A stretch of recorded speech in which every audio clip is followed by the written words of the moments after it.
سلامونه ستړي مه ساس هیله کوم چې تاسو به ټوله روغ جوړ خوشحاله یاست د پښتو ساینس اکیډمي په چینل تاسو ټول ته ښه راغلاست وایم نن چې کوم زما ټاپک دی نن به زه په فورګیټینګ کر باندې خبرې وکړم چې دا فورګیټینګ کر چې دی دا څه شی دی عموما تاسو به لیدلي که ستا کوچني ورونه یي که ستا مطلب کشران یي چې کوم په مدرسه کې یا په سکول یا په یونیورسټي کې سبق وایي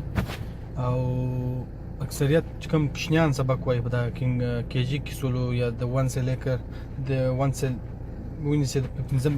مابین چې کوم دغه د ډېر لو سټیج د سکول دی پای کې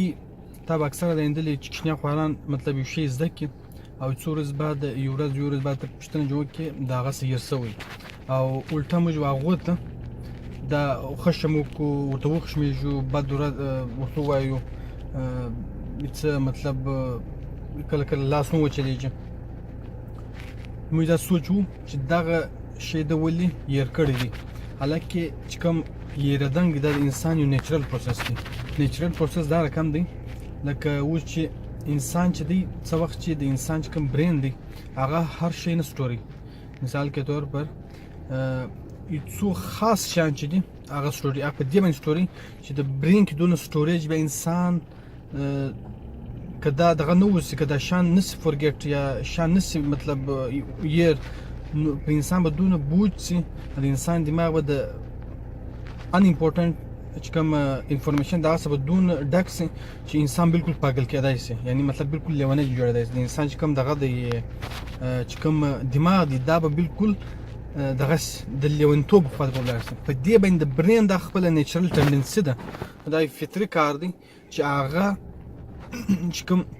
یو شی تا زده کړی نو هغه آهسته آهسته د انسان هېرېږي ولې برین دا غواړي چې نور نوي شیان ذهن ته راسي او د هغو دپاره یو خاص سټوریج هلته جوړ کړي ذهن په خلاص شو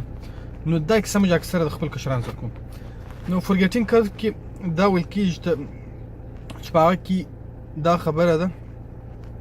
څه وخت انسان په اول سر کې یو شی زده کړي نه نو ستا چې کوم نیورونز یعنې چې کوم د برین سیلز د دماغ چې کوم رګونه دي په اسان لفظو کې هغه یو د بل څه کنیکشن سره وکړي ټیک دی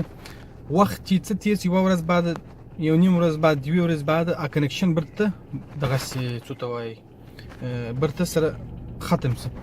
بیا برته ته د هغه شي ریویژن وکړه برته هغه شی وګوره چې هغه تا وکاتې بیا به هغه کنیکشن برته جوړ سي لیکن دا وارې به کنیکشن څه مضبوطه جوړ سي مطلب څه وخت به ډېر ورته ولګېږي مطلب په اوله پلای کې څه وخت تا یاد کړي وله هغه په اوله په دوه ورځ هېر شو لیکن دوم پلای چې ته یاد کړې بیا ستا تقریبا یوه هفته یاد مطلب وخت یې زیاتېږي دا رقم چې وخت تېر سي یوه هفته تېر سي بیا کنیکشن دغسې سره خراب سي سره جلا سي بیا یوه هفته بعد بیا ته د هغه ریویژن وکړي چې ریویژن دې وکړي بیا هغه کنیکشن یو د بله سره ځان سره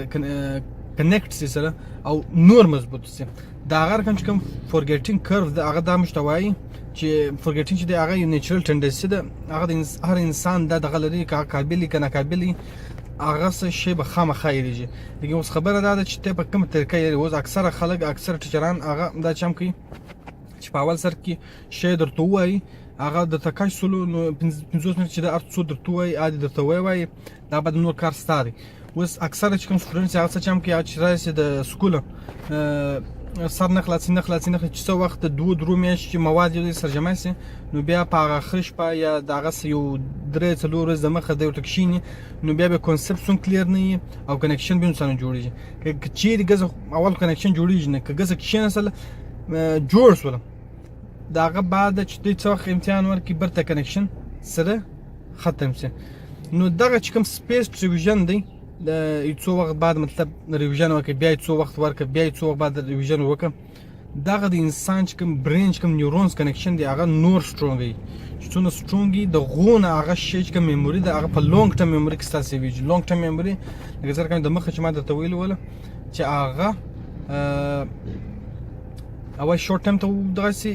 بیا لونګ ټرم ته ټرانسفریږي د هغه دپاره سپیسډ چې کوم ریویژن دی هغه ډېر ضروري دی نو بیا چې په لونګ ټرم میموري ته هغه شی ولاړ سي بیا که یوه میاشته بعد که 5 میاشتې بعد لا بیا هم هغه شی هغه کنسپټ ستا په دماغ کې نو د نن د ویډیو مقصد خل دا و چې فورګیټینګ کرف چې کوم دغه دی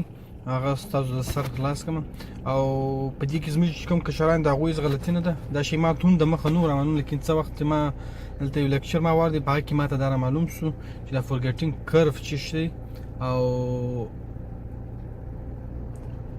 دا سوچ مو کې چې تاسو ته به هم زه دا ستاسو سره به هم شیر کړم کور ودان ډېره مننه مهرباني